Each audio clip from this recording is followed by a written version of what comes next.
Good morning, everyone. I hope you are having a wonderful Friday. Hi, my name is Carly Bell, and I love to do machine embroidery tutorials. And one Friday every month, we get together live and do a project from start to finish so you could see all the nitty-gritty details. And it's called Sip and Stitch. And since it's in the morning, we're having coffee. It used to be at night and a little bit more fun. But life is as it is. But I'm so happy you are here. Take a second to tell everyone hi in the chat. Hey, Joe and Anita and Jenny and Pat. I hope y'all are all having a great day so far. So happy Friday. We had actually more going on this month than usual.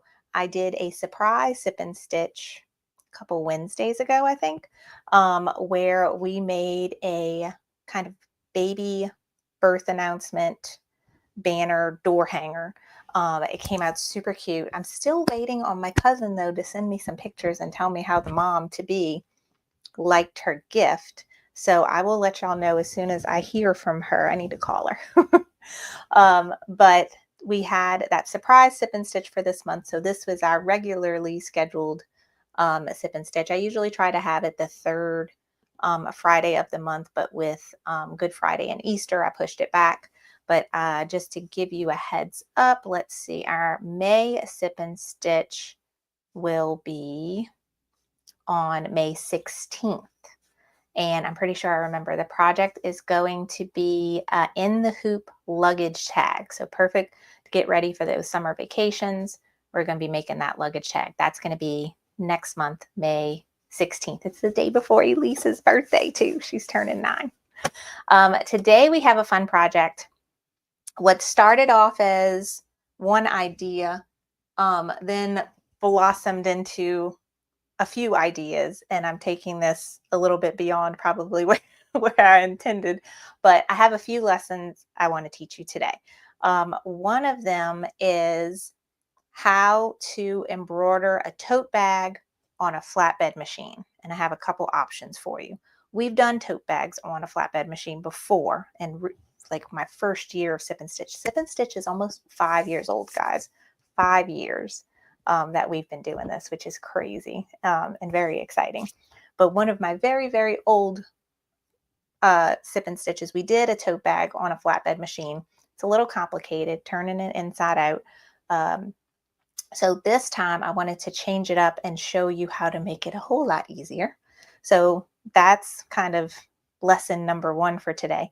And then number 2 is we are going to stitch a design that is larger than our hoop. And I'm going to show you how to split that design in multiple hoopings and figure out your placement so that it is spot on and right where you want it to be. And this is for our friends that have machines that don't have a multi-positionable hoop, because we've done lessons on that before. If you have a Brother or Baby Lock machine that has a 4x4 hoop, or a Brother or Baby Lock machine that has a max of a 5x7 hoop, they have these cool multi-positionable hoops that are available for purchase for those machines. But most of the time they go from like left to right is how they're set up. So you can make something a lot longer than your normal hoop size, but the height is the same. With this one, we're hooping and then moving the hoop down. So we're kind of stacking the designs on top of each other. So it's a little different. And I think it'll be helpful for a lot of people to show you how you could do that. It really does depend on the design though. And that's what I'm going to show you today. So that is today's lesson. A couple announcements before we get started though. Oh, do y'all see my pretty quilt? I've been doing a sew along for 7 weeks now, which I can't believe it's been that long so far. And we've been working on the Oh So Delightful quilt from Kimberbell. So each each one of these blocks is made in the embroidery machine. And then I use my sewing machine just to put them all together. But it's really fun, really cool. We've been doing a couple blocks every week. And yesterday we finished section 3 of the block of the quilt. There's only one more section down here. And then they have like a little tiny border that goes around it, and then a thicker border, and then adding the backing and binding. So I'm really excited about it. It's coming together, and I just clipped it up on my pegboard this morning so I could see it and appreciate it while it's almost done. And we still have embellishments to add to it. It's going to be really, really cute when it's done. If you're interested in this, I'm going live every Thursday, but you can watch all the replays. And there is a blog post dedicated on my website to tell you all about this project, what you need to get started with it, what kits and designs and optional things for you. But all the info is on my website, carlybell.com, and you scroll down and you'll see the oh so delightful blog post that's going to tell you all about this project, and you can go back and watch the replays whenever you have time. Let's see. I have something. Let me add that. There we go. So that was one thing I wanted to tell you. So we'll be going live again next Thursday and working on section 4 of the quilt. And I will be starting another sew along soon. I haven't made a schedule for that one though. That one's just going to pop up when I do it. And I got all my supplies here, but I have to really sit and pick which fabrics I'm actually using. But we're going to make a bench pillow, kind of the same concept. Each block is going to be made in the hoop, and it's a long bench pillow. It has like 7 blocks in it and then a border at the top and bottom. I don't have a good picture of it other than this little bit here, but it's like a 4th of July pillow. Sorry if the camera's not focusing, probably because my face is in there. So camera, focus. Okay. Really cute 4th of July bench pillow. I'll be getting that together soon. And when I do have it together, I will write a blog post so I could tell you all the things. And then I'll make videos for each for each block in the bench pillow. The best way to keep up with these things, like if you're interested, is if you are subscribed to my email newsletter. I send one out every week and just giving you kind of a little update of what's going on, when the next tutorials are going to be, anything new as far as sew alongs and stuff like that. So make sure you're subscribed to the newsletter. There should be a link down below giving you info on that. Let's see what else we got going on. Next week, we're having our, if you are a part of my VIP membership group, we're having our private VIP Zoom class next Tuesday, and we're going to be making a faux leather tray that has like little snaps on the sides, and we're embroidering the middle of it, and that's going to be like a great Mother's Day or Father's Day gift. Excited about those. That's going to be next Tuesday. And then I'm sure we got more stuff going on, but I think that's enough for announcements. But if you have any questions about any of those things, you can always write here on YouTube, message me on Facebook, or you can email me. What is my email? My email is hello@carlybell.com. If you ever have any questions about anything going on or projects that I've done, I'd be happy to help you.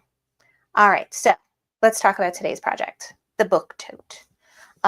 So I found this adorable sketch embroidery design on urbanthreads.com. I have purchased designs from them before. They have beautiful, beautiful work. And I thought this was so cute. And I was looking for like book themed designs for my tote bag.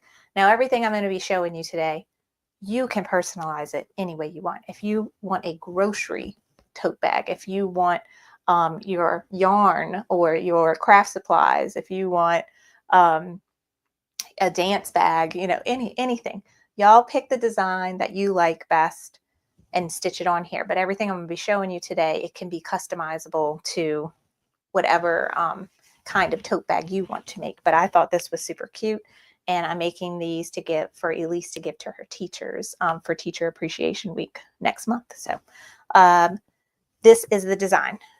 And this is just a kind of cheap and thin tote bag. I have a whole bunch of them. I use them as samples when I'm trying to test things. I got a little bit heavier, dutier ones for the teachers, so I'm going to tell you about the tote bags. But first, the design, Urban Threads. This design is 8 by 8 inches, okay? I'm going to be stitching this in a 5 by 7 hoop, but I'm going to hoop it twice. So the first bit of the design is a book a day keeps, and then I will rehoop, and it says reality away. That is exactly how I stitched this bag. And if you look at it, you cannot tell that I rehooped anything. They're stacked right on top of each other, just like they should be. This design was easy to split into two things. And you need to look for that when you are choosing designs that you want to split horizontally, like I'm going to teach you today. So that's the design. We're going to get into embroiderings, and I'm going to tell you about how to split it. The next thing let's talk about is the tote bag. So I have a few options for you for tote bags for flatbed machines. Now, a flatbed machine looks like this. It is kind of what you think a traditional sewing machine. It has a flatbed. It has an embroidery arm. Depending on which machine you have, will tell you the max embroidery field that it can stitch onto. But one thing with flatbed machines is clothing, bags, pockets, all those things tend to get difficult to stitch on here because we essentially have to turn them inside out, and we have to keep everything away so that we make sure the bag, we don't accidentally stitch the bag to itself. If you have a free arm machine, bags are a lot easier. Let's see if y'all can see. No, you can't see. My PR1X is back there. My bucket's in the way. But free arm machines a lot easier for bags, but not everybody has that. So I wanted to show you some options for this machine, on this type of machine. All right, so I'm going to show you some bag options. And I'm going to start with the easiest, which of course has a more expensive price tag, and then show you the cheapest, but a little bit more difficult.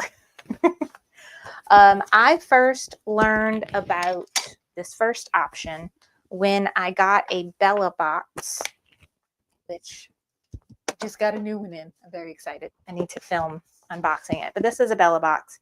It's made by Kimberbell, which is the same company that I'm doing the quilt sew along, and a branch of their company called Me Time. And it's a subscription box where they mail you 5 different projects, and you get the designs for all the projects and all the supplies for the projects, right?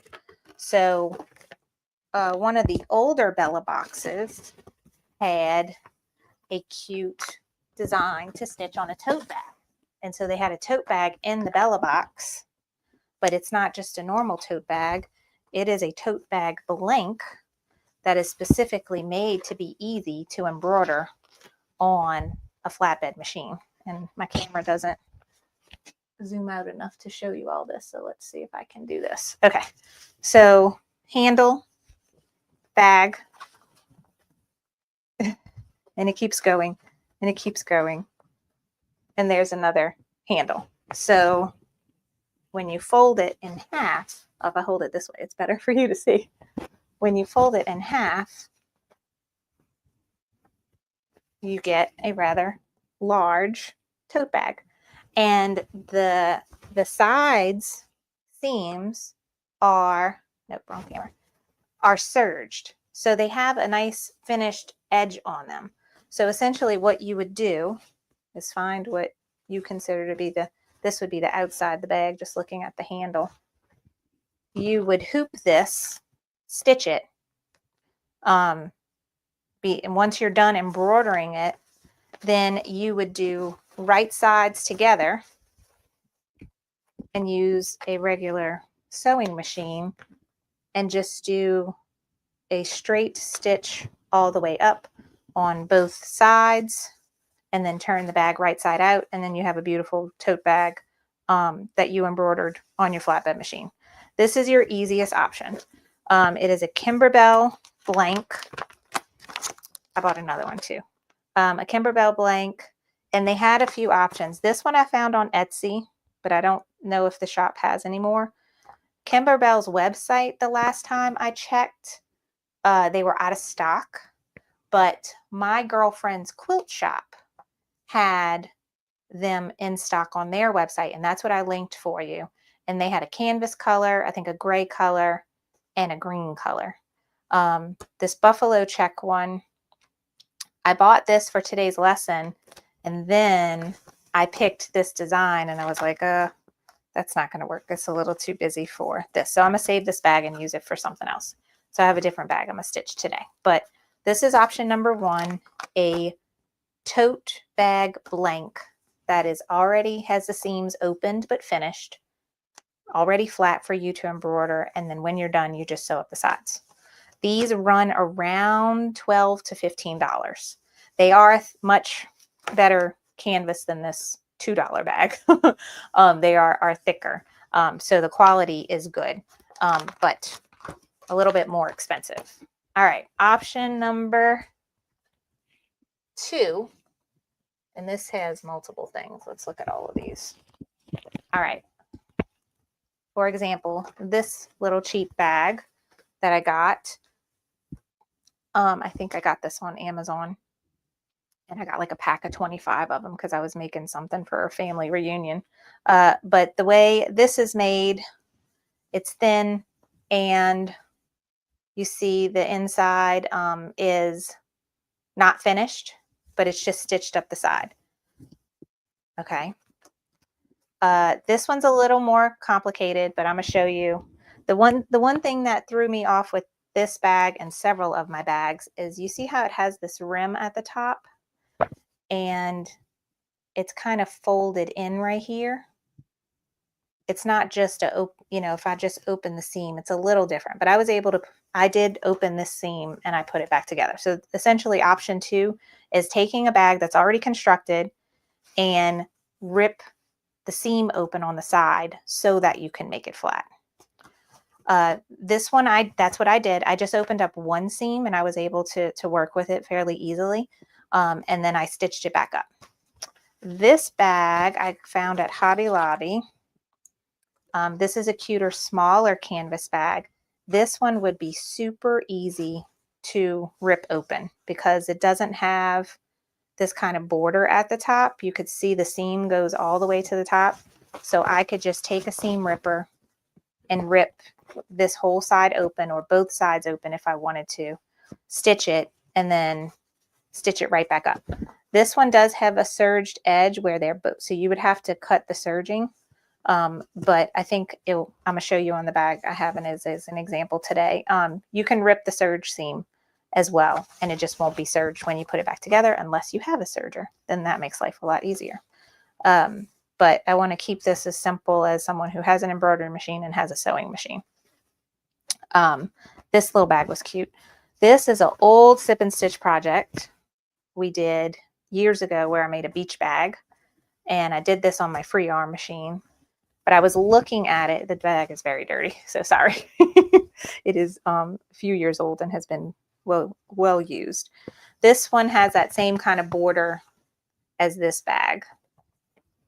But this is one of those, I got this bag off of Amazon, and I think I linked it for y'all. It's a good bag.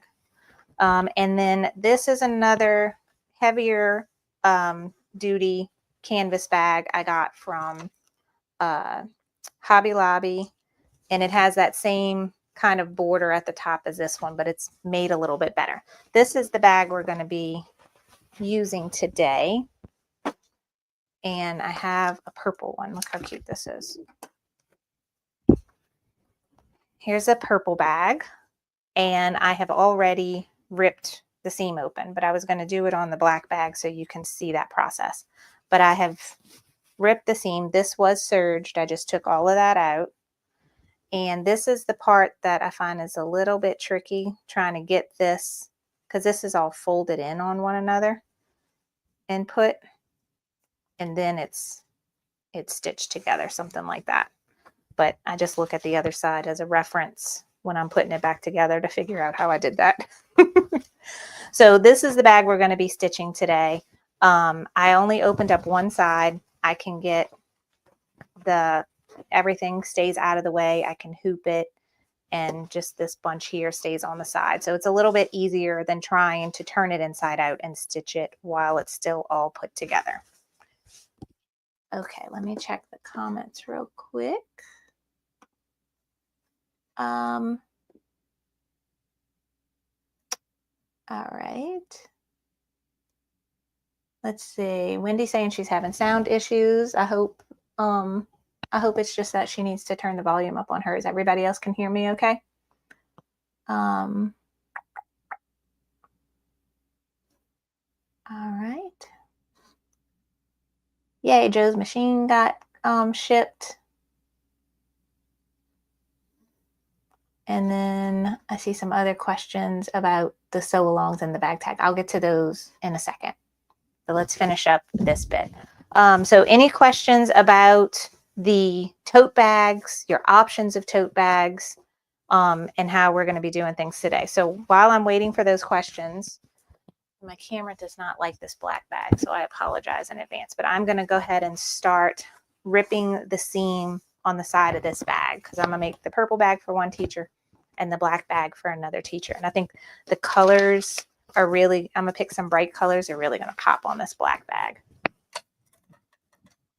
Okay, Wendy's on Facebook now. All right. I'm glad you're here, Wendy, and that you can hear me now. So I just kind of stick this in here just to get it started.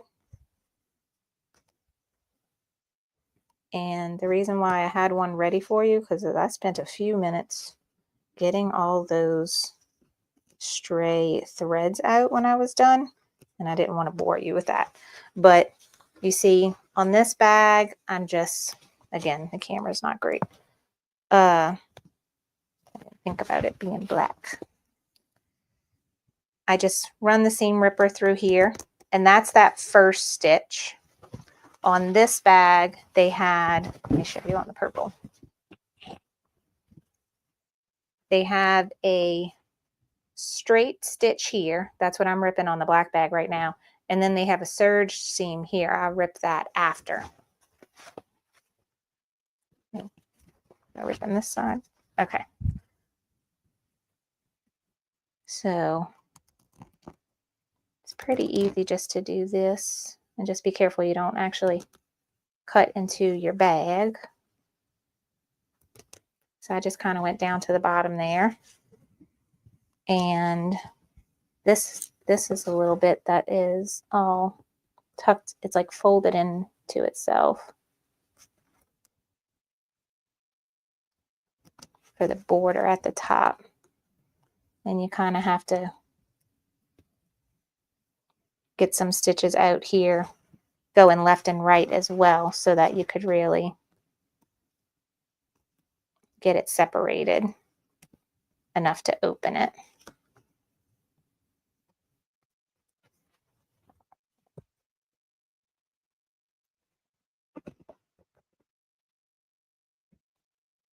Okay, so you can see kind of where it folds over at the top, and then it folded in on the sides here. So like fold over on the top, and then they fold it in the sides to get a nice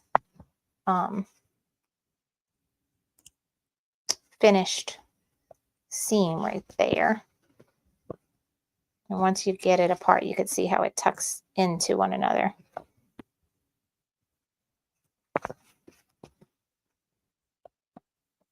So like I said, I find the bags that have these borders at the top where they're rolled in and tucked in are a little bit more difficult to get apart than a bag like this, where I could just rip the seam all the way to the top.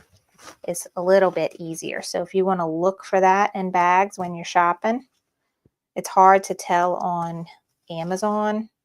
Almost all the ones on Amazon I saw had this rolled top.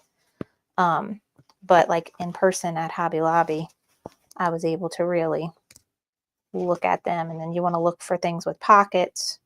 Make sure that it has a side with no pocket, so that you can embroider. You won't embroider through the the pocket.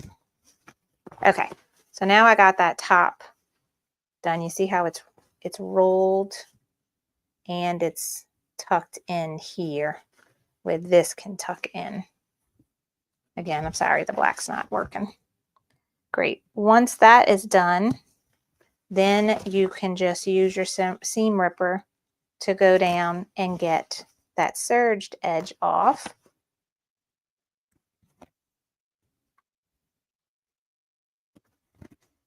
And there'll be lots of little threads, and you can clean all those up after. All right, so everybody get the general idea of ripping the seam of the bag open. That's what I was doing on the black bag. This one is already all ripped open, and I've removed all the little threads out the way so that it's ready to be stitched, and then after it's stitched, we can sew it right back up.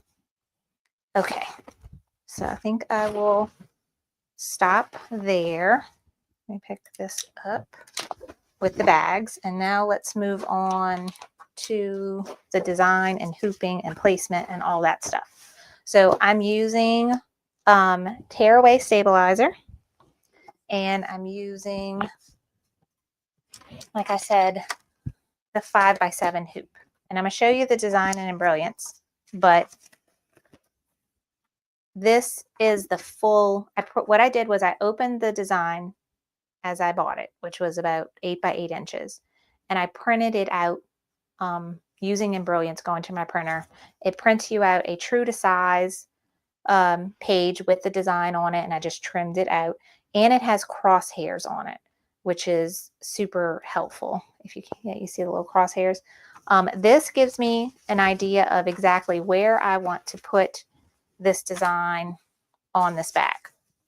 Now, I'm going to take you in embrilliance in a minute, and I'm going to show you how I separated the top half of the design into one actual design, one hooping, and I took the bottom half and made it its own design, own hooping.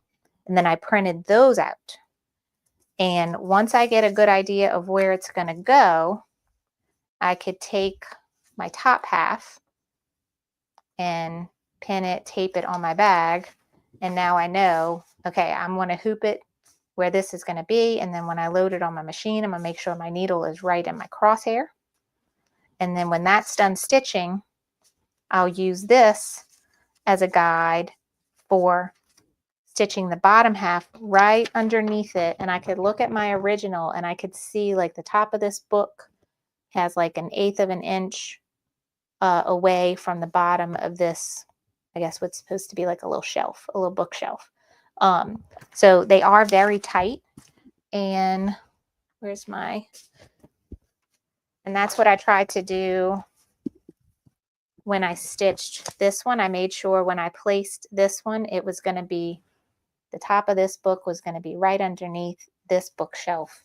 And then it's kind of easy to line up the left and right because everything kind of is the same width. So that makes it a little bit easier. But this is a great design to start with if you've never split anything into two, going up and down, like stacked on each other. This is a great design to start with because this is really easy to line up once you know what you need to do. Okay. Let's see. So Visionary Creation says she's using a Stellaire with an 8 by 12 hoop. So for you, this would be easy to just go ahead and hoop. If you have the Stellaire, you should also maybe have a 9.5 by 9.5 hoop. You would be able to do this all in one hooping. If you have a Persona that has an 8 by 8 hoop, you would be able to do this all in one hooping. But for just to take away something from today, if you ever have a bigger project that you need to do where you need to take your 8 by 12 hoop and hoop it once and stitch something and then move it down and stitch something again, you can still take something away from today's tutorial in that how to split a design so that you can get something much larger than your normal embroidery field. All right, I'm going to take y'all to Embrilliance now. and I'm going to show you what the design looks like. So everyone should see my computer screen now, and I have Embroidery open, and I've opened up the design. Again, super cute. It's all sketch stitching, so it doesn't take a long time to stitch out. And you can see that each shelf is a different color. So this, when you go to the objects panel here, you can see that I can select each shelf. It's pretty easy, right? Now, if I want to split this design, all I need to do is choose two colors. I can either try and draw, ooh, what did I do? Oop. Draw a box. No, I'm grabbing something I shouldn't be grabbing. There you go. Draw a box around those, but it's not letting me grab it. So the next thing to try would be clicking here and then holding your shift key down and clicking this one so that you have both of them selected. And then what you can do is you can copy that, open up a new page, change your hoop, go to the preference window and change your hoop to be a 5x7 hoop. And I'm going to double click down here to make it horizontal. And then I'm going to hit paste. And there's just the top half of my design. And then I'm going to click this button right here, which is to center the design in the hoop. So now this is done. This is ready to go. I can send this to my machine. That's the top half. And then what I did was I went to File and Print and printed out just this design. And I also printed out this whole design. So now let's go and grab the blue and purple bit. So I'm going to select just the blue, and I'm going to hold the shift key down on my computer, and I select the purple. Now I have both of those. I'm going to hit copy, open up a new window. I still have a 5x7 hoop. I'm going to turn it sideways.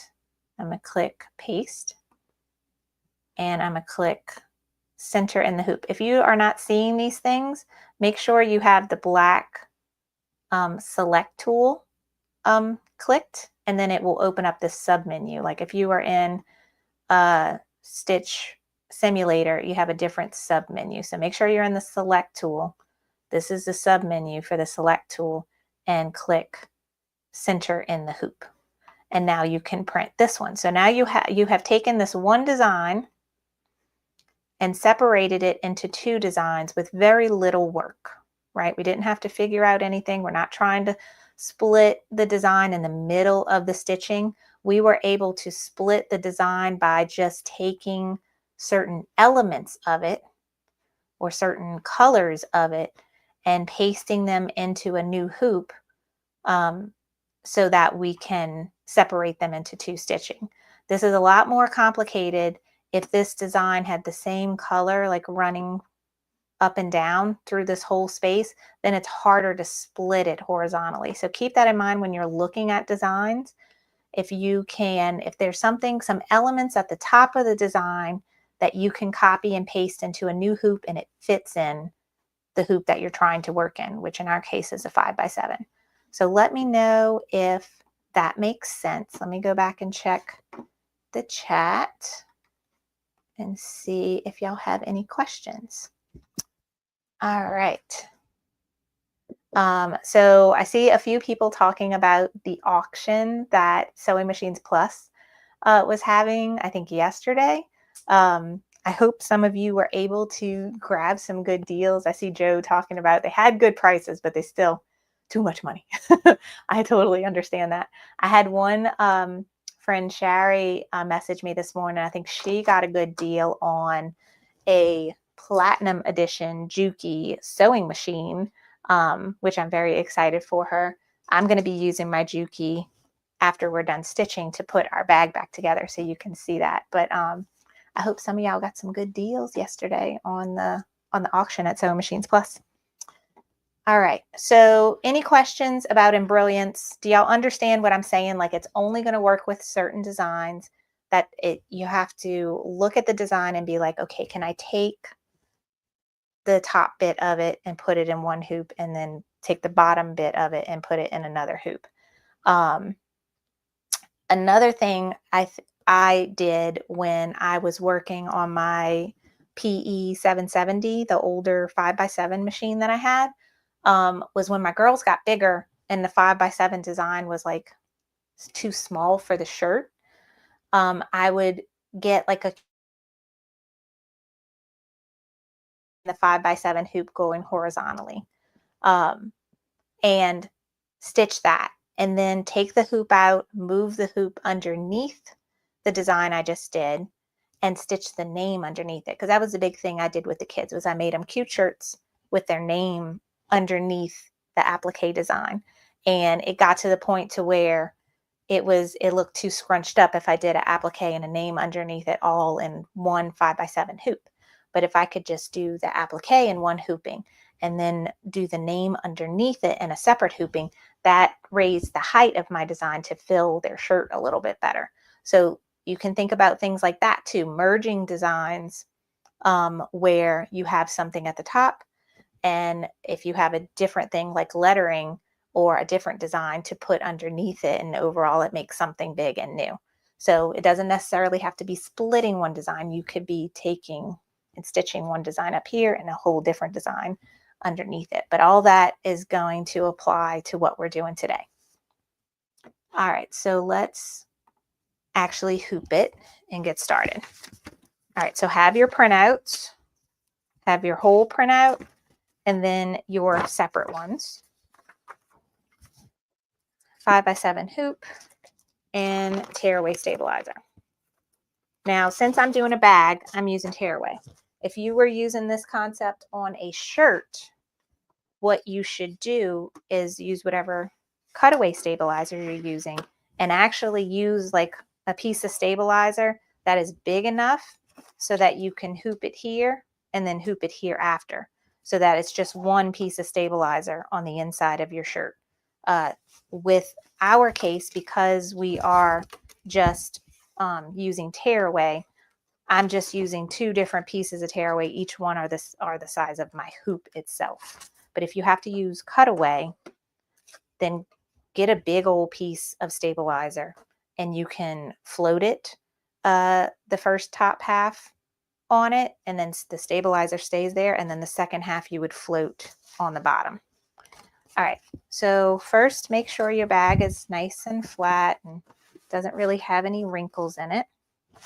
You can grab a ruler to help you figure out the center of your bag, and you can use a fabric marker to make some marks. So I know 7 is the center of my bag, and let's see, 6 3/4. Let me go to 7. Here we go.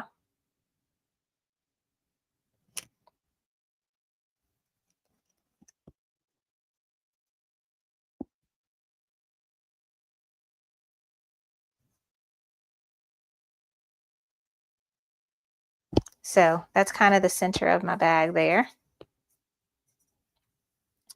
to give me a good starting point. And if that's where I want to put my printed paper, so it may be hard to figure out that to put on your design. So another thing that I do, you could fold this paper in half right on the crosshairs and then line it up, or just kind of eyeball it and put your ruler on top. So here it's at 7, and push it down a smidge, and that's 6 3/4. So that's kind of where I want it. And I could tape this. All right, now that's the whole design. That's what the finished product's going to look like. Now I'm going to take my printout of just the top half of the design. This is my first hooping. And I am going to just try and line this up on here. I got this center line and this center line. and I could see this top line and this top line. So I know I have it centered, and then it's just kind of eyeballing it left to right to see that it's falling where I want. Once I have that in place, I can remove my bigger hole one.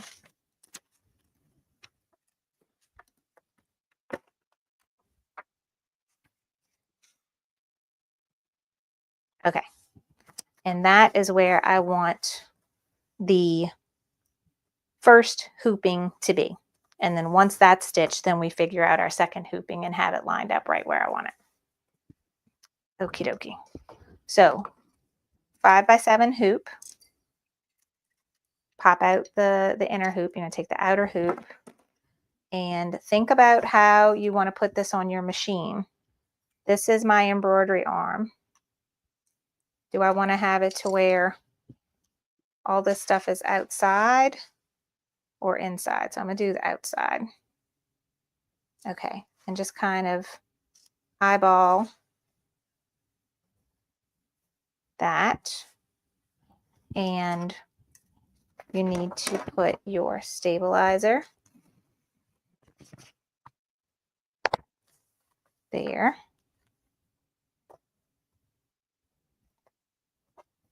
And it's kind of like a feeling game, just kind of feeling inside of it, see how it's going. And then what am I missing? I'm missing my grid for my 5x7. Need that. So all the Brother and Baby Lock machines are going to come with this plastic grid. This is super helpful when figuring out positioning and placement. So my bottom of my hoop's here. So this is the bottom of the inner hoop. So I'm going to place it something like this. And I can already see I need to shift. My crosshair is here on the design and my center is here. So I need to move my bottom hoop up. And I'm just pushing it in here.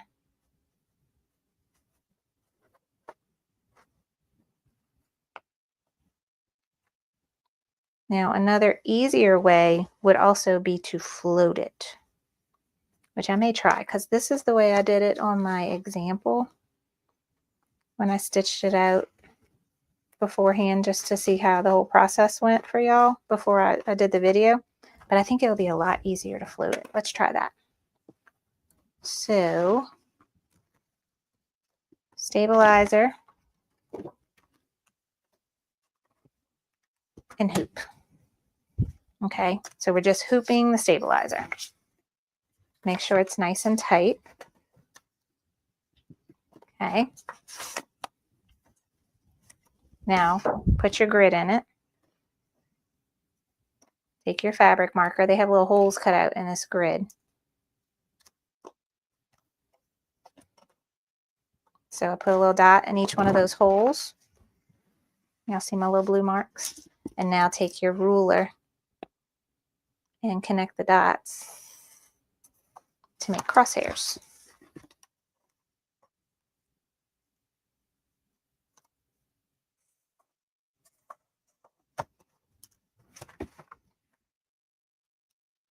All right, and then we need some spray adhesive to kind of make this sticky so the bag will stick to it.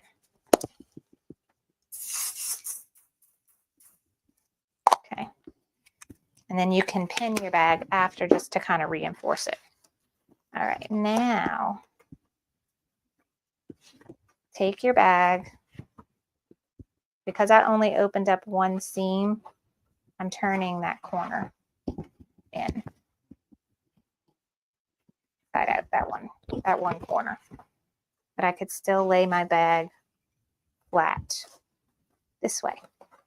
And I want to lay this right on top of the crosshairs that I drew.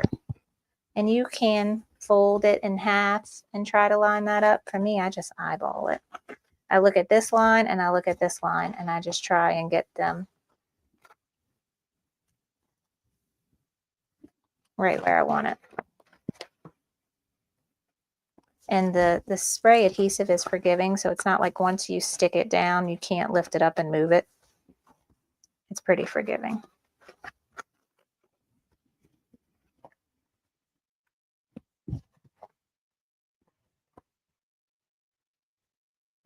All right. And if you have a machine that has multi-point positioning, it's super easy because then it doesn't even matter how you hoop it. You can go and line up your needle here and here or here and here, and it will make sure that even if you hooped your bag crooked, your design is still going to end up looking straight on your bag. So I am just making sure all of my sides look good. And once that does, then I can take some pins and pin my bag to my stabilizer outside of the embroidery field so that I make sure my needle doesn't hit these pins on accident. You could also do a basting stitch before you start to baste your bag to your stabilizer. That's another option for you. When you're adding pins though, make sure you're not putting too much pressure on your hoop though, that you pop the hoop open and out of the stabilizer that it's currently stuck together with. Okay, so now I have my design. I think I have it centered right where I want it. And I am going to leave my sticker on there and bring it to the machine. I put it on there the opposite way of what I wanted, but it's fine. Okay, so yeah, the first time I did it, and I have pictures I could show you, I actually hooped the bag, but it did take me a minute to get the alignment right. But that's probably just making things more complicated than it needs to be. So I think floating is a quicker option for you and probably less frustrating. All right, so now make sure this is out the way.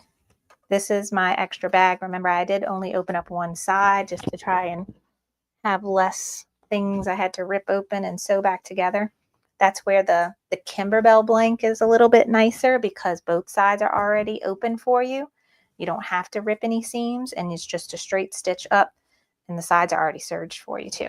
So the Kimberbell tote definitely is a nicer option for you, but if you don't have access to one and need something like this weekend, these little bags at Hobby Lobby or whatever local craft store you have, I'm sure Walmart and Target have some good tote bags too. You can grab and just rip the side open. Just rip one side open. It still gives you a nice flat surface. All right, so my hoop is loaded. I'm using the Brother NQ1700e. This is a nice like middle range flatbed machine that has a max embroidery feel of 6 by 10 inches. So it has a 6 by 10 hoop, it has a 5 by 7 hoop. I could put a 4 by 4 hoop on here, and that little 2.5 by 1.5 hoop they have, that is optional. I think when I bought the machine, it only came with 6 by 10 and maybe a 5 by 7. I don't remember. I know this 5 by 7 hoop I'm using is actually for my Stellaire, but it was the closest thing to me, so I grabbed it. But you can buy additional hoops on Amazon for relatively cheap and get like 4 hoops, all those sizes. But the difference between this machine, which I would consider nicer than the PE 800 or the newer PE 900, is it doesn't have a multi-positionable hoop option. It just has that large hoop of 6 by 10, which is great. But what we're doing today, because we're splitting the design horizontally, you couldn't even do this with a multi-positionable hoop. So showing you this double hooping will hopefully be helpful. All right, I have my hoop on the machine. I have sent my design over wirelessly, so I'm gonna hit the little pocket button. Then I'm gonna hit the Wi-Fi button, and I have my 2 designs. I think this is the top one, and I can hit set, and there it is. A book a day keeps, and that's it.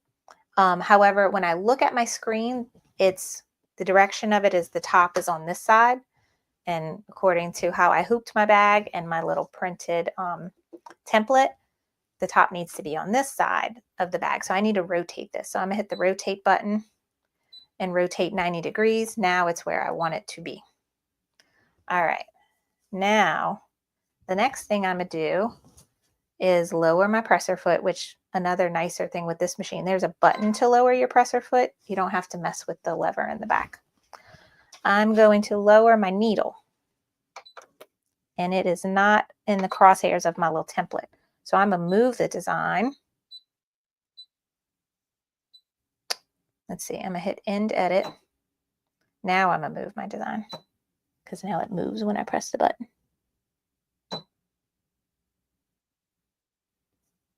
Okay, and I'm gonna lower the needle.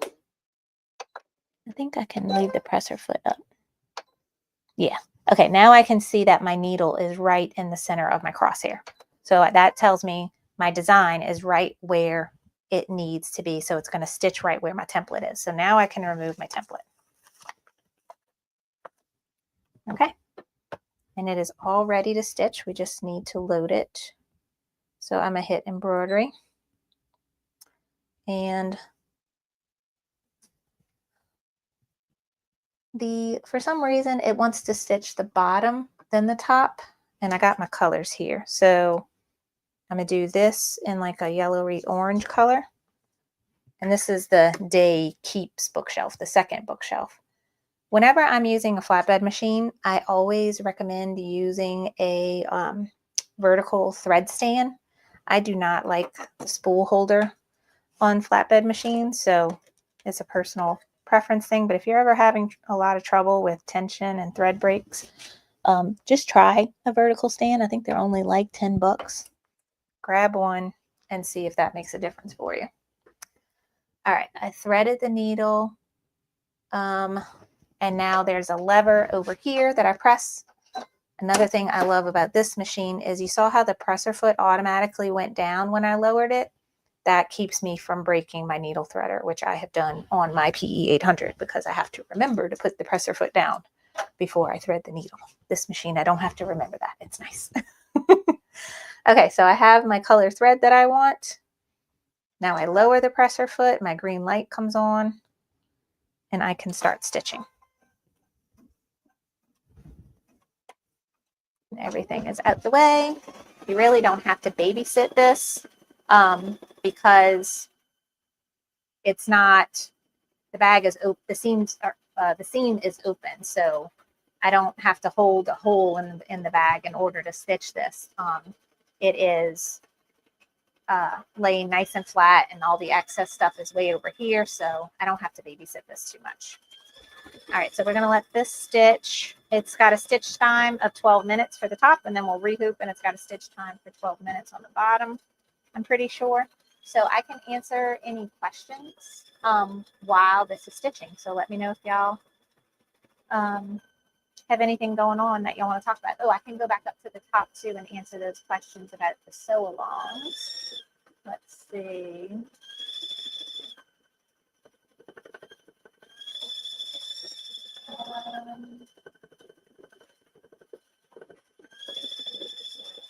Oh, that's awesome. We have Esther from the Netherlands. Welcome. That's so cool.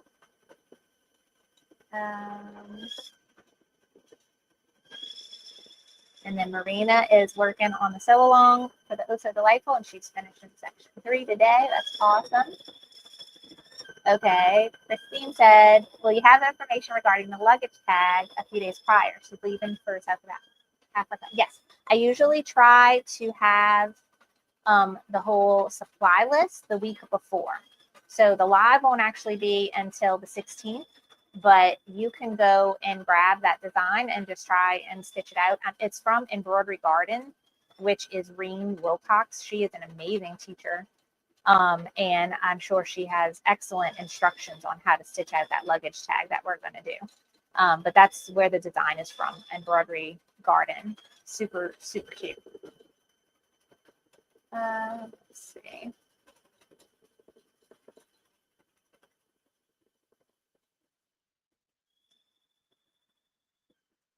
Okay.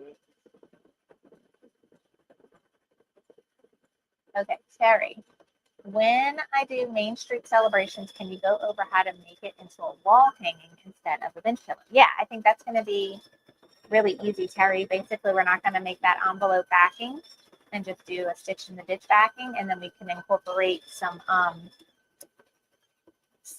pieces on the back to have like loops to hang something on. Or if you just want to do clips on the back, then just make it, and then it could be like a table runner as well, lying flat.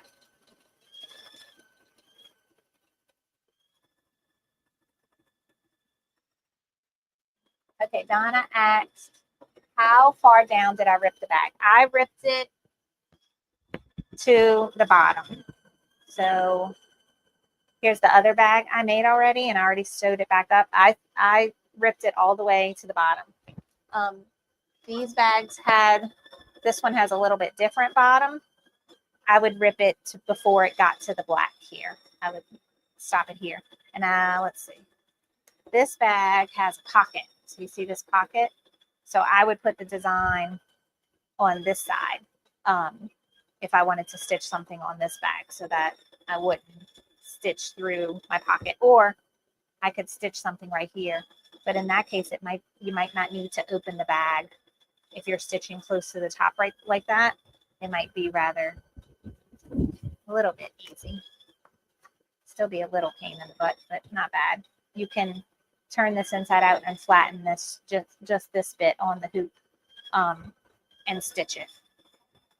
And let's see, the black bag, I didn't finish ripping, but I was ripping it down almost to this corner here, all the way down the side. I guess I could finish doing that while this is stitching.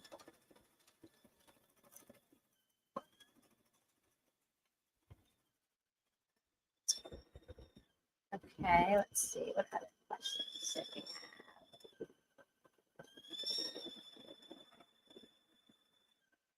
have. Yay, Joe's machine has shipped. I'm so excited for that. And Christine said the auction is way too much money, but great deals. I feel you. Ooh, this is a good question. So Visionary Creation said, for the VIP membership group, we're going to make the faux leather tray. You can definitely use cork instead of the leather. I think that's going to be beautiful. In fact, I have some cork that has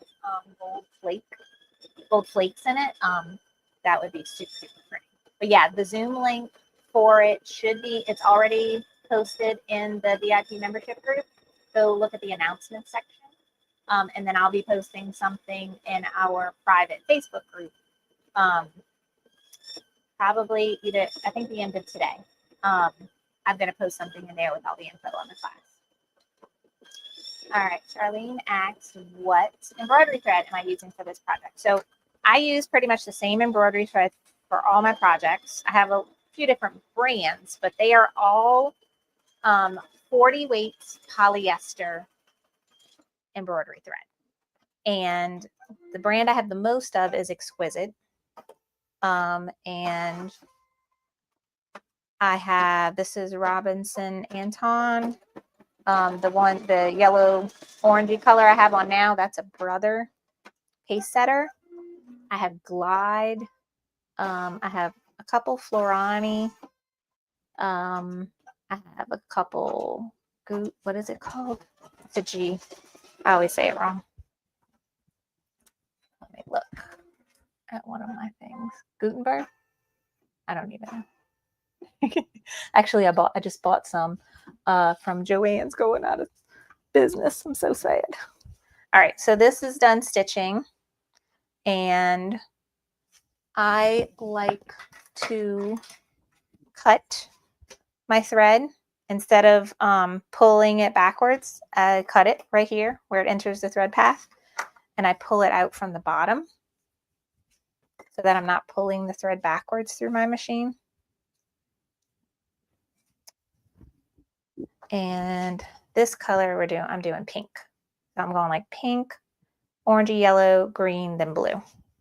That's how my stack is going.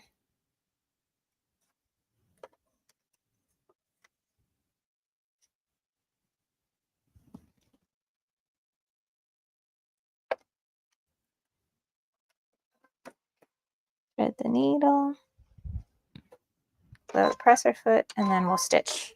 Now this is the top of the design. Okay. So yeah, I hope that answers your question, Charlene. Guterman, that's it. Thank you, Lisa. Guterman. So I'm sure all of y'all have heard Joann is going out of business. I went to my local Joann. When was that? Last Saturday. Chris and I were running errands, and they have Academy Sporting Goods. That's his favorite store. We go there all the time. And they have a Joann's like way in the shopping center, like behind it. We never go there. I always end up getting stuck at Academy and never get to go play in Joann's. But the other day we went random and we went to Academy, and I was like, I'm going to Joann's today. You are going to suffer through this with me, and we're going to go together, and you're going to let me touch everything just like I let you spend an hour in Academy. So got a fair bit of things, but I got some really pretty Guterman red.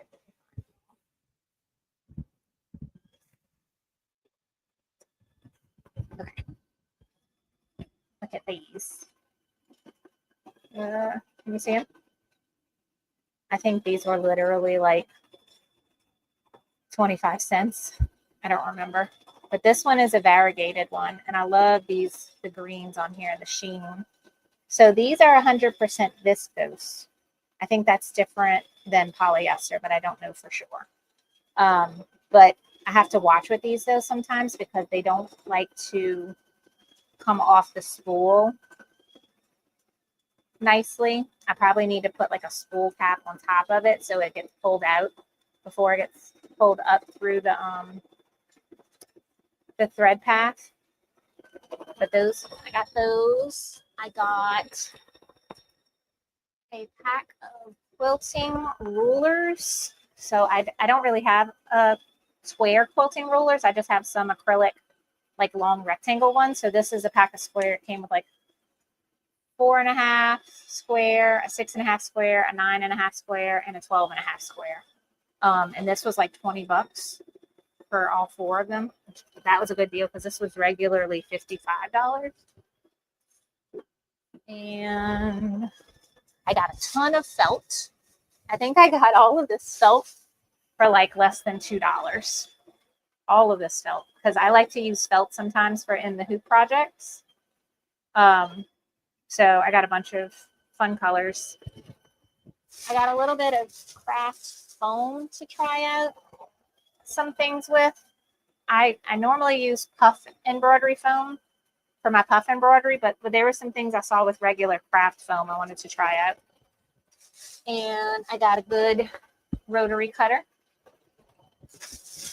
And that's it. I got this book because I'm obsessed. Have y'all ever seen The Home Edit? I've been following them on Instagram for years, and they had one of their books. This is like all about organizing your whole house. It's just pretty to look at, even though I'm never going to organize my house like that. And oh, I did get some batting and some white fabric. They had a deal where they had fabric left, but you had to buy the entire bolt. And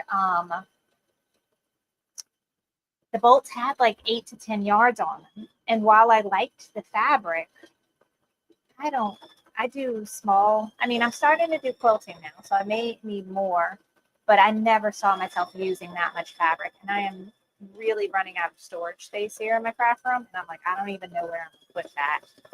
So I contained myself with not buying all the fabric that I liked. And I bought the whites because I know I can use that for a bunch of quilts that I want to make. Where it'll be like half square triangles where one side is a pretty color pattern and the other side is white. And they're the whites that have like a pattern on a daisy, and one had like a vine pattern. So I bought those, and they didn't have much left on the bolt. But I couldn't buy all the ones I wanted, even though they were really, really cheap.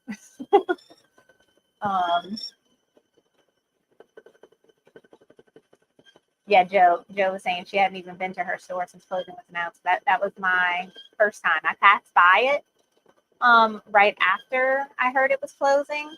But I didn't go in because I was like, I'm gonna wait until a few more weeks because I'm sure because they removed all the normal sales. So at first, the closing sale that they were having was the same as their normal sales. Let's see. Okay, Donna says, what are you using in the bobbin? So for the bobbin thread for all of my embroidery projects, I am using a white 90 weight bobbin thread. I buy pre-wound bobbins. They are so much easier than winding my own. I wound my own for years, and then I bought a box of pre-wound, and I will never go back. But almost 90% of the projects I'm using a white 90 weight bobbin thread. Only time I wind the bobbin with the actual color of the top is when I'm doing an in the hoop project where you can see the back of it and I want it to match the front. But time is white 90 weight. And then you have to check your machine because some machines prefer a 60 weight. I know on my Stellaire, I think I can use 60 weight because it's a sewing and embroidery combo machine, but I still use the 90 weight in there.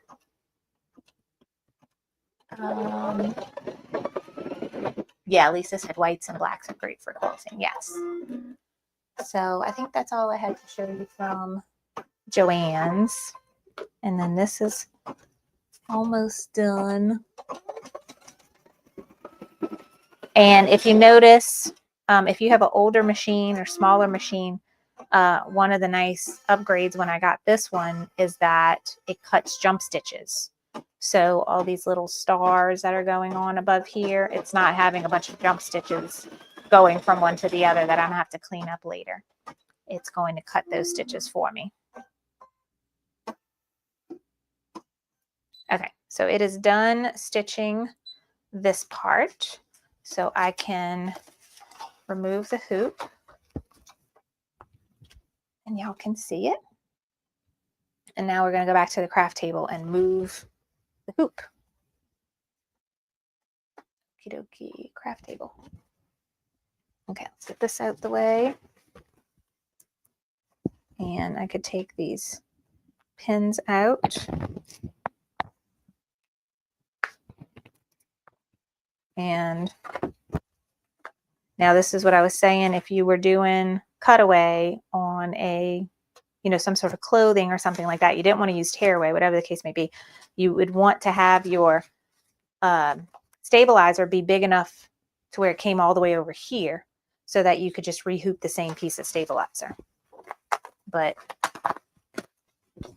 since I use tearaway, I'm literally just tearing it off.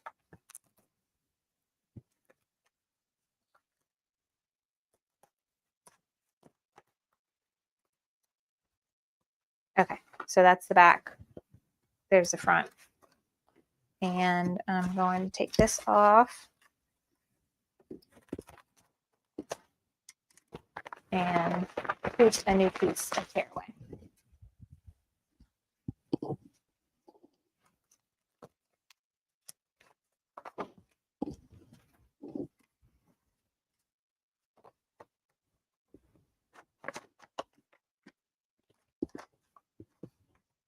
Okay.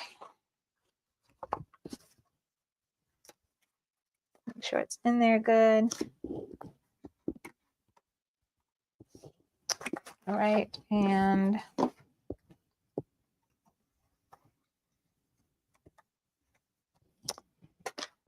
draw my crosshairs again.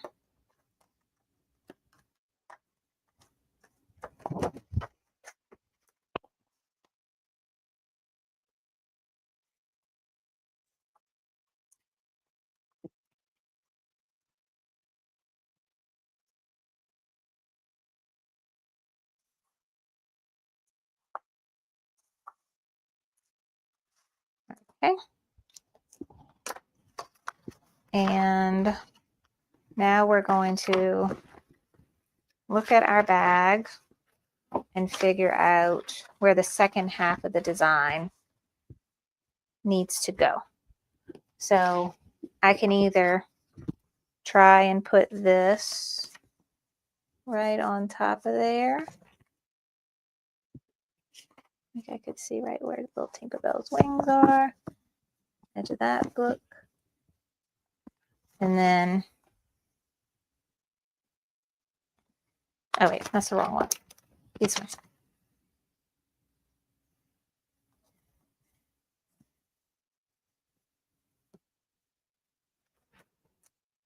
Kind of just a game of playing with the templates. So you can either do like this, where you try to put it on top.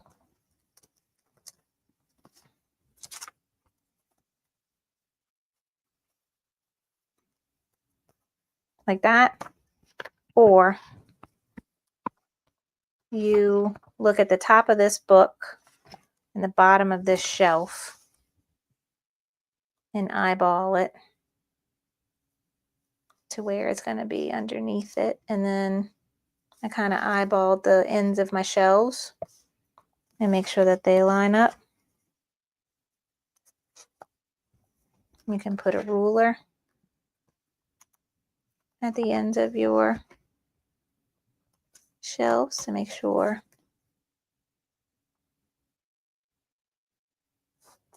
that yours does it too.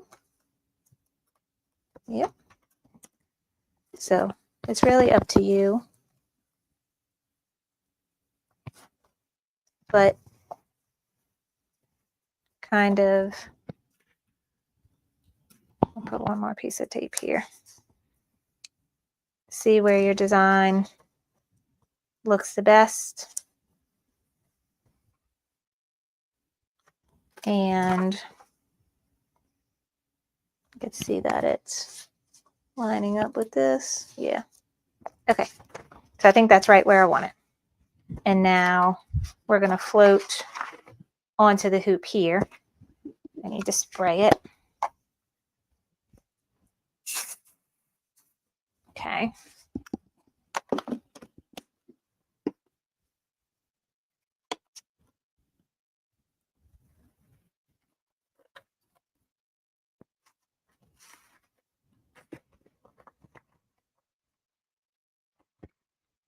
And I am lining up this line with this blue line. I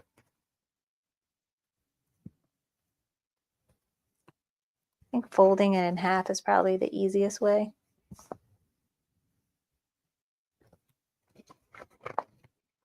But this is just what I've always done. Because I'm hard-headed, I'm gonna keep doing it this way. But I do think folding it in half, either this way or this way, and then laying it on your stabilizer and having it lined up and then folding it back over would probably be a better way.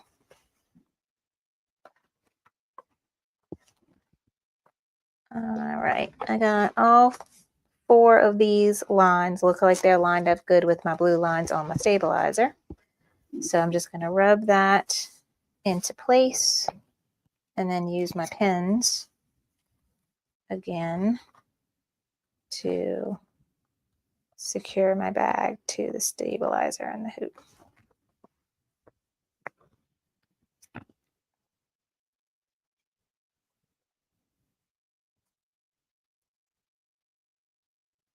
Without pinning my finger. That's the hard part.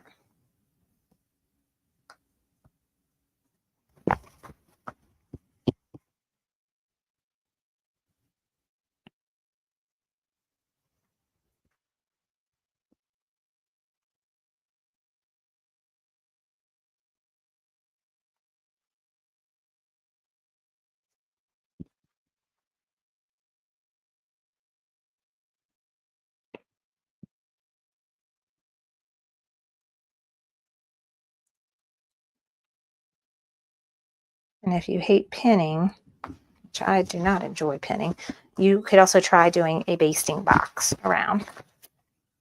Does that help you secure it in place? But now that I have it all pinned, I'm going to go to the machine and hook it all up. Oh, I agree with you. Visionary Creation says this design would look really good on a reading pillow. Yes, totally agree with you. All right. How did I hoop this? Okay. So now I hooped this the opposite way that I did the other one. Doesn't matter.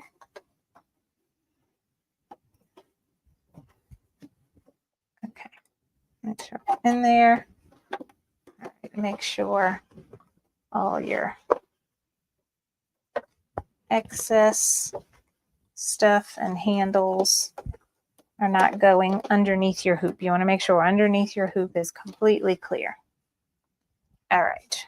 Now I'm going to go to my home screen, a little pocket, my memory, bottom of the design. Now it's going the direction that it's, I don't have to rotate it now because I hooped it the opposite direction that I hooped the other one. Not on purpose, it's just what I did. I am going to lower the needle. Ooh, it's almost right in there. Very close. I'm going to hit end edit and I'm going to move it just up a smidge. Let me put it in there now. One more that way and one more that way. Yeah. Maybe that way. Okay. All right. I think I have it right where I want it. Move this. Sometimes when you tape your template on your project, you got to watch that it's not pulling your project up off your stabilizer or messing up your hooping. I usually pin my template to my project, but with this splitting, I liked using the tape instead. But that tape is not too sticky, so it's not that bad. All right, so embroidery. What part is the first? The blue part, reality, is next. I'm going to use green for that. And load my green thread.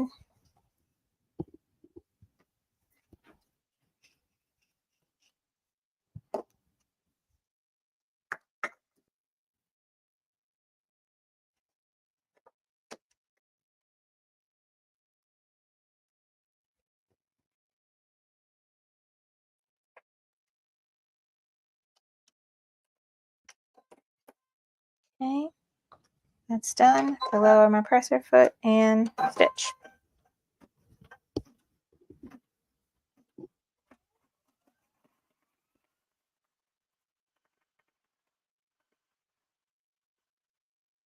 So I hope this green shows up right. Yeah, that looks cute.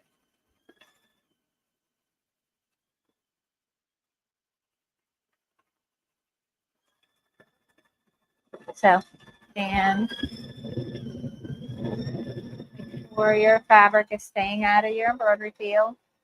Maybe the bottom half of the design. Since I only opened up one seam of the bag, I might have to babysit this side a little bit more than the top side just to make sure that this doesn't shift up. You can also pin that out of the way or use some clips. You got a few options. Now let that stitch and check the comments, see if they have any questions.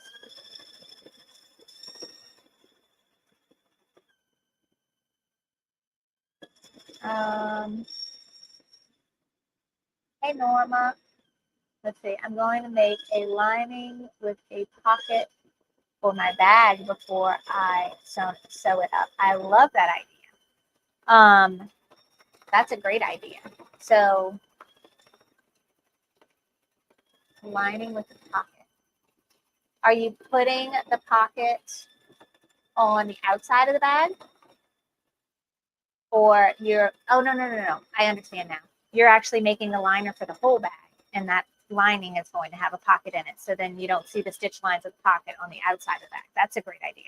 So something else that me and my friend Carol talked about when we were planning this class and coming up with ideas of what to do classes on is looking at the Kimberbell blanks.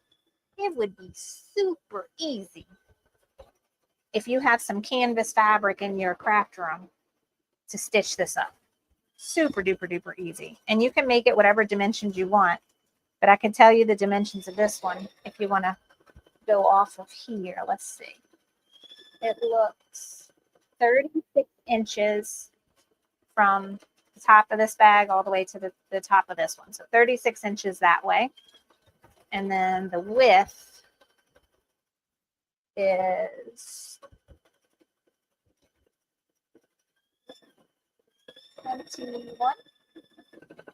21. So that's the width of the top of the bag. Handles.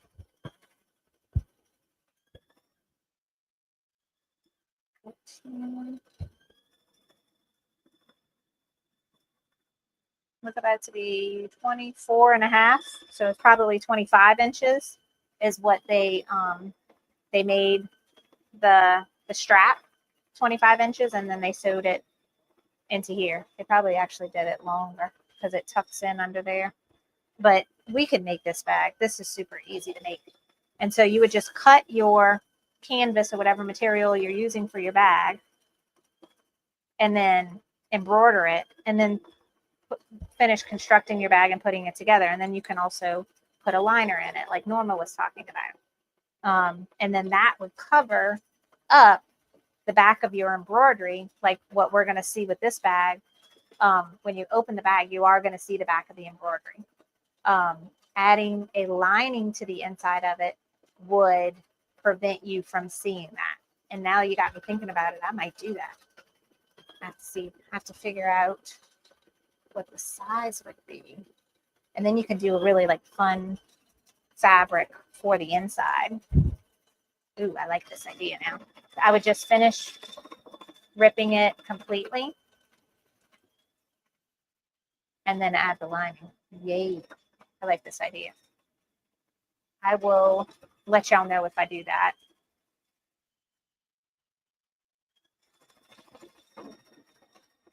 Okay.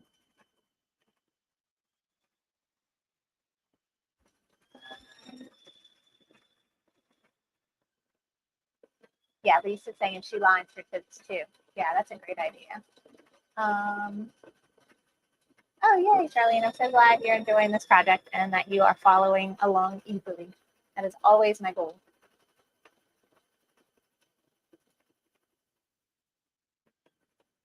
Oh, yeah. Just like make that a future project. How to line the bag after. Yes. Or we can make our own bag from scratch. Let's see. I'm looking at the top of that book. It's a little closer to my bookshelf than I intended it to be, but I think it still looks good. It's like where the top of my green and the bottom of my yellow, I wanted a little bit more space there, but it still looks good.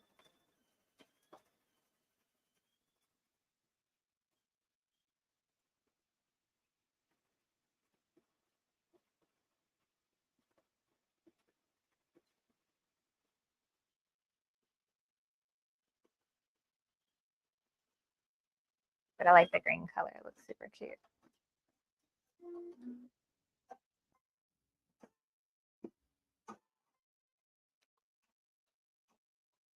So we're almost done with the green, and then we'll stitch the last color in blue. I think that's really going to pop on this purple. And then we will sew this bag up.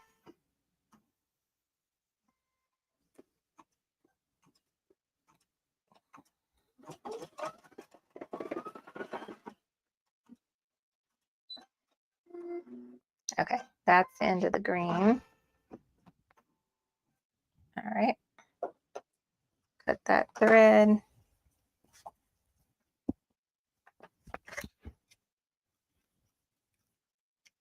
And load the blue.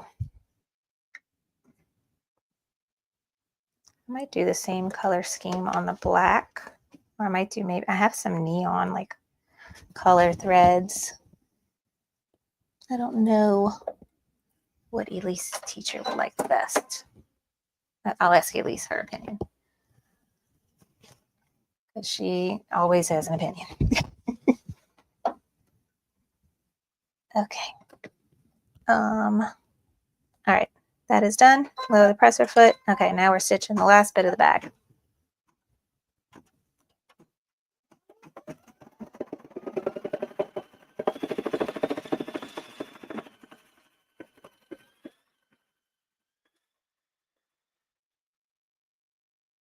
Yay. Beverly says she can't wait to use this technique for larger projects. Yeah, you can apply this to all kinds of things. Okay, let me pause. I got this going on. I don't want to stick my fingers in there.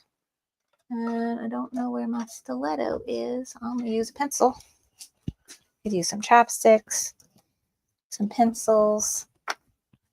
What I'm going to do is clip this there. Boom.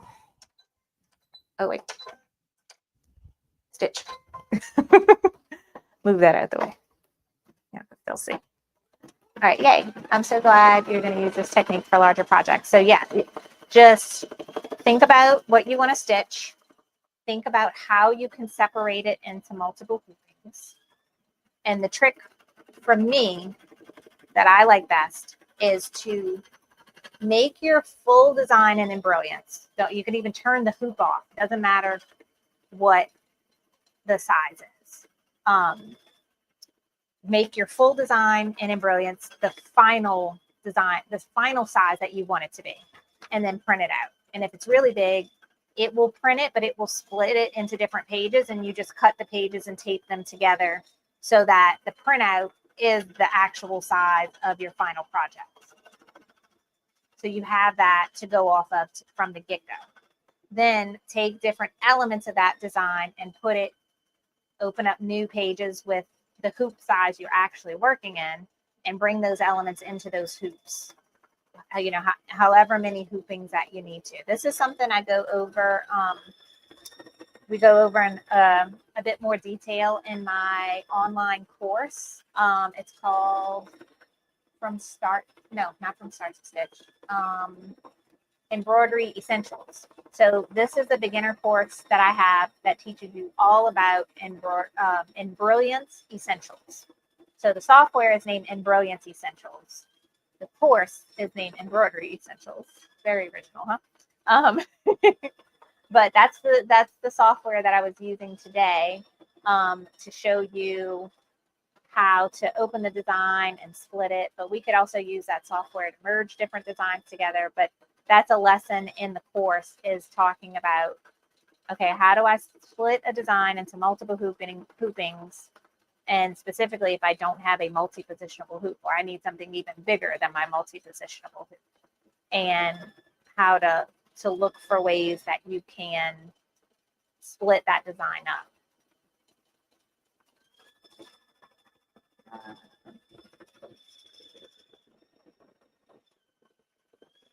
Thank you, Norma.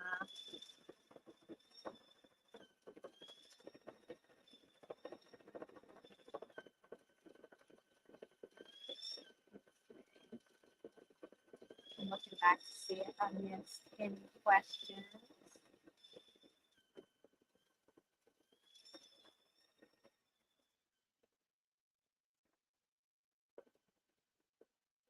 No, I don't think so. Oh, yay. So Donna just finished the course, and she thinks it's amazing. She learned so much. I'm so happy that you enjoyed the course and you loved it and you learned.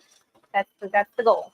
I want you to learn all the things, and that you have it to reference. So like when you purchase it, you get lifetime access, and it's a self-paced thing. So you can watch the lessons whenever you want on whatever device, when you have time. And then say, you know, right now I'm not splitting any designs. I could watch that lesson, but you know, I'm not actually doing it. And then next year, you're like, oh, I want to split this design. You can go back to the course and pull up just that lesson and watch it, and now work on your project of splitting it, or whatever the case may be. So I'm so happy you loved it.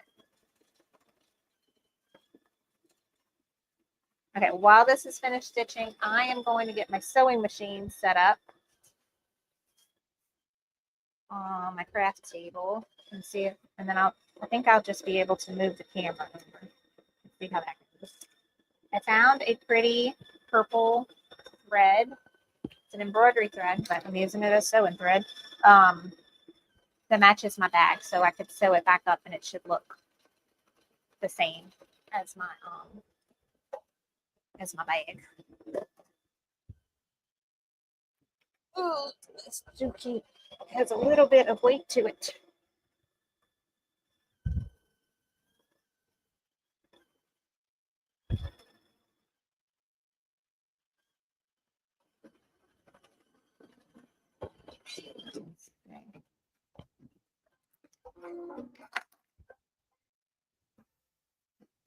Might actually move it over here.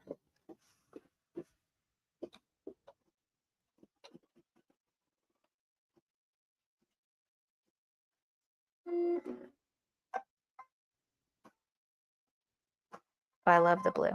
The blue looks really good.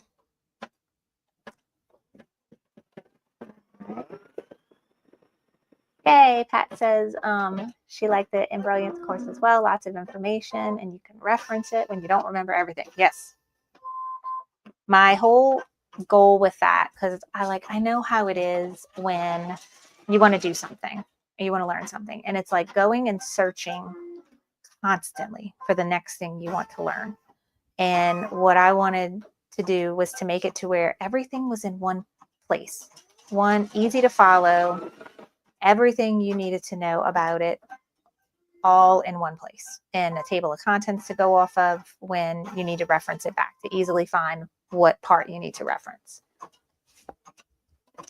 All right, let's see. Marina says, have you ever used the 12 by 14 multi-positionable sturdy frame split design hoop by Durkee? They have one for the Brother 6 and 10 needle. I had the 8 by 14, same exact hoop, but it fit the older Brother Persona. I had that one and I used it. While I got it to work, it was tedious. It is not as easy as splitting a design for the multi-positionable hoops for the flatbed machines. And to line it up and get the alignment perfect took some work. But Marina, if you want to see how to use that hoop, it should be still applicable to your bigger embroidery, the 6 or the 10 needle. But I have the video on how to do that in the VIP membership group under the Persona Alliance training. If you want to go watch it, and you'll get an idea of how it works. You have to have Embroider's enthusiast to use it. Oops. I am going to move this machine way over here. And I don't know where I'm putting this. Okay. And let's see how close I can get my Juki. So now y'all can see sewing, but I got to get the bag together first. Okay, let's go over here. All right. So we're done with our bag. I probably should have picked a different color green.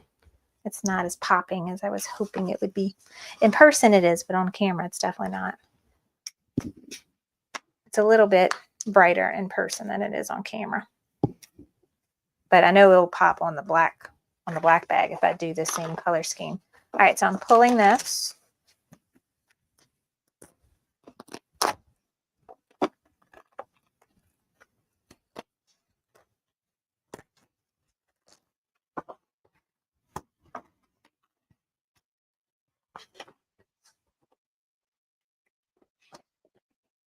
Okay. Get that out of the way. And I will go back later and use my tweezers and pull out a lot of this tearaway. With the sketch design, sometimes it's a little bit, it doesn't pull away as easy, but I can go in here and pull a lot of this away, or I can not care and just leave it alone. I do both. Sometimes I'm super picky and sometimes I don't care at all, but I will try to clean this up a little bit since it's a gift. If it was for me, I'd leave it alone. But y'all get the idea. Just go in. Usually a tweezers helps you get into some spots and you can kind of poke it and and get in there, but that's the back.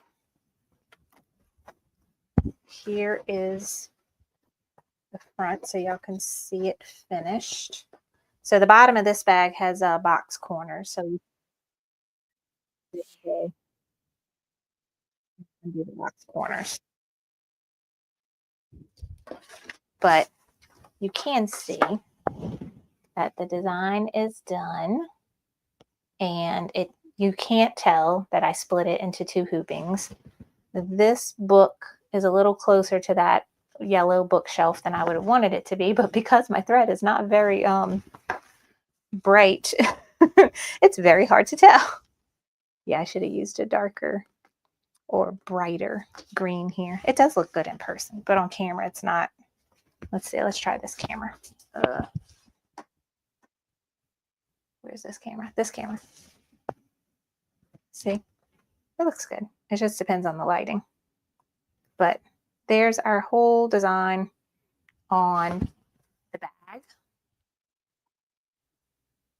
And all right, so now putting it back together. Step number 1, right sides together. So you're going to turn it inside out.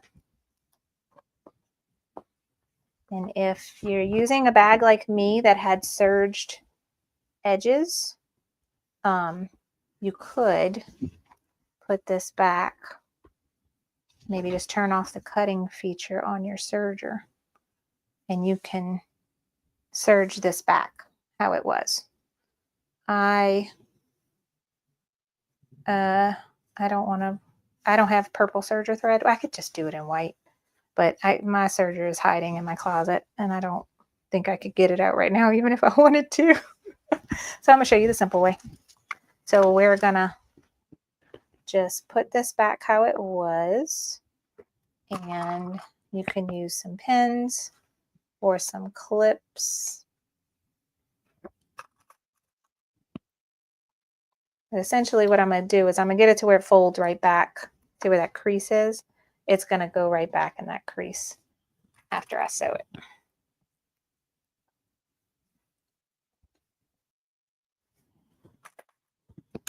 Oops. All right, and the top is what I thought was complicated, but that's just because I don't do this every day with sewing. So I think I need to rip it open a little bit more this way. Okay, so this side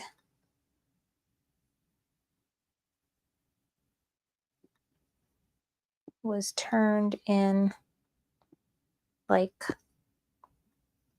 this. Tuck this in.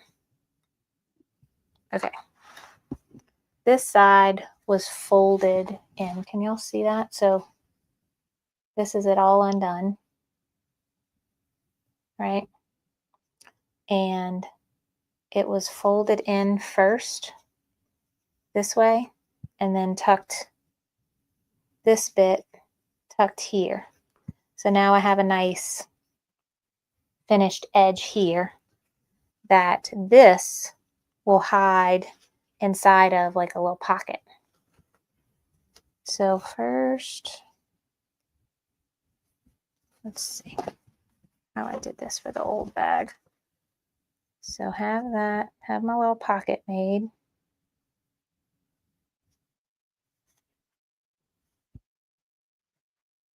Or do I need to sew it up to here first and then do my pocket? Let's see.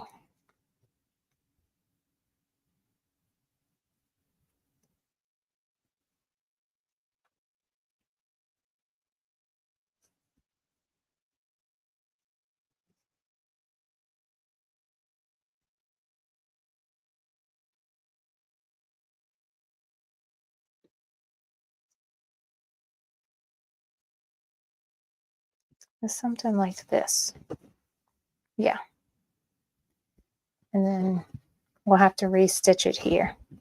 Let me do this part first because this looks like it's sewn all the way up to here from the old puncture holes I can see on it. So first we will do this, and I'm going to stitch it in a way to where it's going to end up creasing in the same spot that it did before. Okay. This machine. Okay, this camera. Ooh, Norma says she also likes to add a zipper most of the time too. That's a good idea. All right. Ooh, that's a great idea. Norma has all the good ideas. She said she can take the strap loose and embroider the name on the strap. That's a good idea too. Okay. So I am just loading. I have the purplish thread in the bottom and the top. Yeah, I'll start from this end.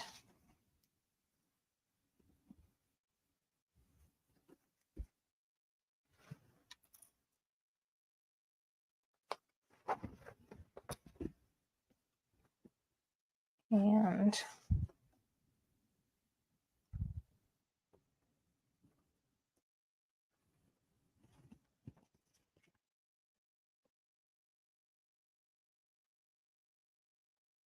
trying to see where my crease is. Is that? Yeah. Okay.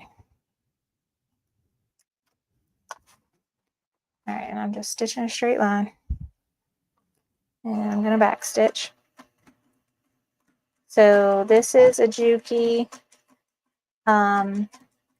what is it? A TL-2010Q. Lots of letters and numbers. And it is a straight stitch semi-industrial machine. This is great for lots of people, like it for quilting, for like piecing.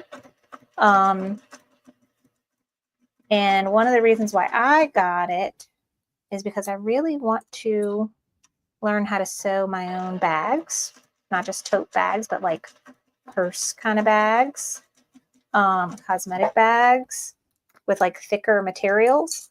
And this machine can handle like 7 layers of denim, something ridiculous like that.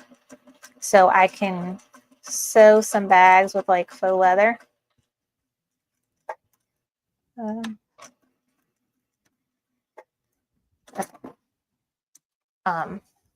So that I can do that in the future because that's something I really want to do. Okay, I got my straight stitch. That thread color looks perfect.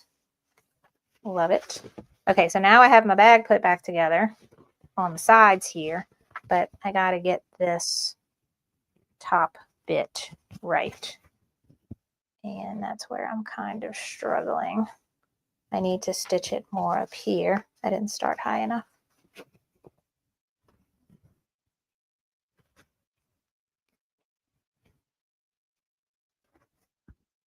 You essentially need to start it all the way at the top, but I need to rip it more to get that to actually work.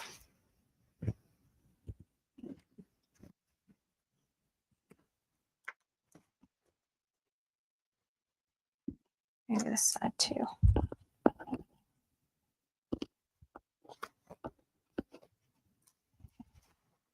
Okay.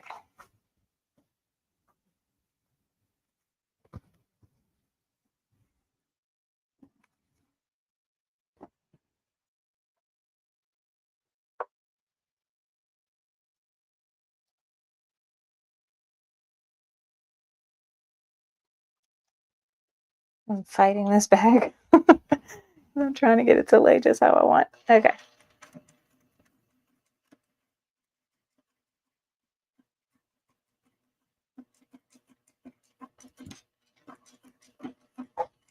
Okay. Now I got the top all sewn, like beyond the, I need to get it to here that and over because this is the part that we're folding in. Actually, that did it. Now it's just folding this in like this. So yeah, that did it. And then now I have to restitch all of this that I took out. So yeah, so it's simple.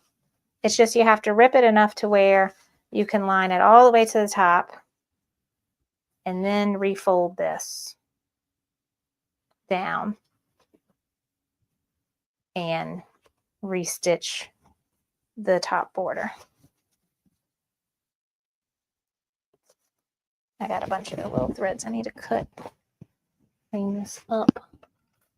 There's my scissors. All right, let's see. So you see how I stitched it all the way up here.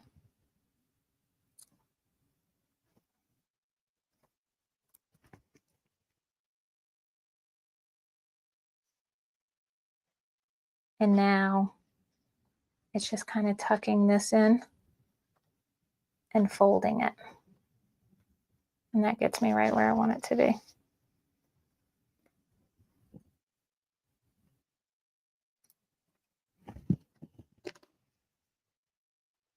And I'm going to stitch that now. Let's see, I'm going to focus on this side so I can go right where it was before and line it up. This may be when it would be helpful to use those double-sided sticky tapes that they have for sewing and put it in there so this stays like right where you want it. I have some of that tape somewhere, but I'm not patient enough to go find it. I want to get this done. All right. So I'm looking at the old stitching and going back to where I'm going to be going over the old stitching so that we have something locking in those stitches.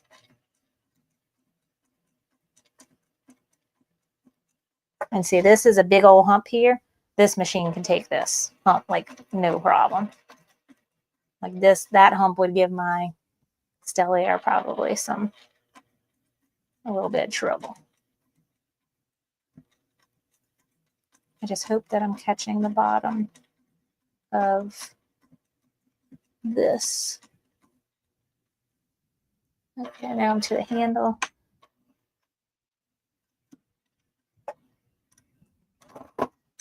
Okay, yay. And now that is put back together. Yay, I did good. Like it caught the whole bottom. So these bags are not that bad to take apart and put back together. I was all worried about this piece, but it's not that bad now that I've done it a couple times. And I just need to trim these couple little threads. And now it's all back together like it was. See, that's the seam we sewed up. Can't even tell that I ripped it open. Only place that it's not as nice as it was before is it's no longer serged on the inside right here where the other side is. So that's the only thing, but I can serge it. If you have a serger, that shouldn't be any issue. So yay, it came out cute. All right, I have a machine right in front of me. Let me slide this sucker over.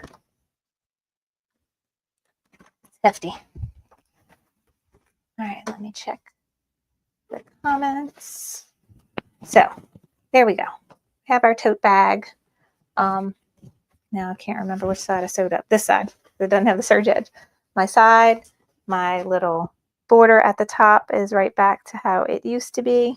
Can't even tell. My thread color matched perfectly. That was good that I have so many shades of purple. So yay. So let me know how y'all like it. If you're doing the Kimberbell tote bag, then it's just that straight shot going right up. It's already serged on the inside for you and finished. If you're going to make your own bag, should be super easy just to sew it back up after you're done embroidering it. And then I love the liner idea. I may work on that. And I think if I would put the liner in, I would make it to where it met right underneath this cup. And I would sew right again on the same bottom stitch line, something like that. That would be fun. So I'll play around with measuring this and seeing how big of a piece of a liner I would need, and then I could stitch it in there, and then it would hide my back of my embroidery. All right, let's check the questions. Yeah, I see people talking about their Juki. So Lisa loves her Juki. Wendy loves her Juki. Norma says Juki is next on her list. Awesome, awesome. Okay, yeah, I'm so glad y'all like the bag. And that hopefully y'all can take what you learned today and apply it to any other item that is super hard to hoop on a flatbed machine. See if you can rip a seam open and make it flat. And then also, whenever you want to stitch a design that is bigger than your hoop, think about, you know, how you can break that design apart and split it up into 2 hoopings so that you can, or 3 hoopings, 4 hoopings, whatever it takes to get your final size that you want. See how you can split it apart and use templates and get your, you know, float it right where it needs to go so that it could stitch that next part of the design. And that's it. I would, in the future, I'm still working on a way to split up. So like what we did today was like splitting up different elements of a design. We didn't take some spot with stitching and cut right through it, right? We took pieces that were all of that bit of stitching and move it to a different hoop. My friend Julie contacted me a long time ago, and I need to go back and look at it. She had some tips on splitting a design where we actually do cut through the stitching and figure out how to almost tile it in a sense. There's a way that you can do that with Embroider's Enthusiast. I just need to practice more with it and make sure I got it under my belt before I show y'all. But that's something maybe for the future as well, if you're interested in splitting up designs where we actually split through the stitching. All right, so yay, Elsa says she just got a Juki. Wonderful. You're going to love it. One thing I want to tell you though with the Jukis, if coming from a flatbed embroidery machine, you have to oil the Juki. So I don't oil my flatbed machines. I do oil my free arm ones, but the Juki has like 1, 2, 3, 4, 5 different little holes plus the hook on the bobbin that you oil. So I just remembered today I have not oiled my Juki in a while, so I oiled it before today's class. So I'm like, I don't want to mess it up. But it's a great machine, but just for straight stitching. If you want to have all the fancy decorative stitchings, get the Stellaire. But this one is a great workhorse kind of machine. So I think that is it for today. I hope you enjoyed today's class. I'm gonna be a YouTuber now. Please give this video a thumbs up if you liked it. And just to keep you in the loop, other things going on, sign up for my email newsletter. That's the best way. But we're going to continue on this oh so delightful quilt sew along. We're going to be starting the Main Street Celebration bench pillow sew along pretty soon. I have my VIP membership group. We're having our monthly Zoom class. It's like this, but a little bit more fun because we could actually talk to one another. So then you can like ask me questions or, you know, tell me about a project you're working on, any troubleshooting help that you need. But it's a lot of fun. And what are we making? We're making that faux leather tray. I'm really excited about that. And I am on Sewing Machines Plus Takeover Tuesday. When is that? That is coming up soon. I think that's in a little less than 2 weeks. It's the day after my birthday. My birthday's coming up. May 6th is when I'll be on Takeover Tuesday on Sewing Machines Plus. I still have to come up with what class I'm going to teach, but stay tuned for that. All right, I think that's it for today, guys. I hope you have a great wonderful weekend. I'll be back for our Sip and Stitch May, what did I say, 16th. And we're going to make that in the hoop luggage tag. And then I do take off, just for sip and stitch, I take off in June and July to be home with my kids for the summer. And then we'll come back in August after they're back in school. But I do continue to have my VIP membership group. We still have our Zoom classes every month. But that's all. I will see y'all next time. Thanks for watching. I hope you go make some pretty bags and take pictures and post them in my Facebook group so that I can see them. All right, bye guys.